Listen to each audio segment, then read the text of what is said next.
11 лет Путин бомбит Украину. Мария Карина Мачаду в топ-100 Таймс. Общественная приемная Яшина. Вы смотрите новости с еженедельного митинга у посольства России в Лиссабоне. Сегодня 19 апреля, 14:30.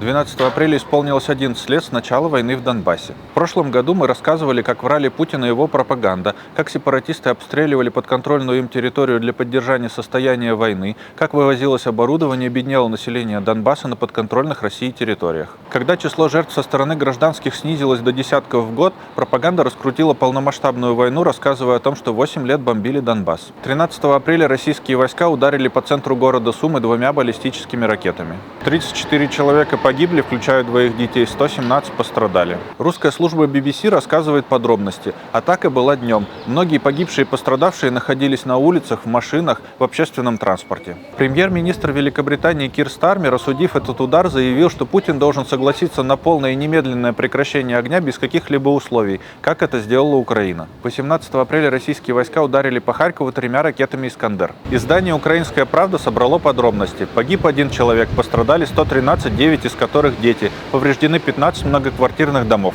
16 апреля журнал «Тайм» опубликовал список 100 самых влиятельных людей 2025 года. В него вошла и лидер оппозиции Венесуэлы Мария Карина Мачаду. Государственный секретарь США Марко Рубио охарактеризовал ее как венесуэльскую железную леди. В прошлом году мы рассказывали, как оппозиция Венесуэлы победила на выборах и доказала свою победу. А также о том, что США предлагают большую награду за информацию, которая поможет арестовать Мадуро и несколько венесуэльских чиновников по обвинению в наркотерроризме. 18 апреля суд в Петербурге приговорил 19-летнюю Дарью Козыреву к 2 годам и 8 месяцам заключения. Ее осудили за то, что она наклеила на памятник Тарасу Шевченко в Петербурге листок с цитатой из его стихотворения и за интервью сайту «Север Реалии». Издание «Радио Свобода» рассказало, что в своем последнем слове Дарья сказала, что мечтает, чтобы Украина вернула себе захваченные Россией территории. 16 апреля политик Илья Яшин объявил в своем аккаунте в соцсети X об открытии общественной приемной. Если вы россиянин в эмиграции и нуждаетесь в помощи, то можете записаться на прием и получить консультацию по законам страны, где вы находитесь, как на личном приеме, так и онлайн.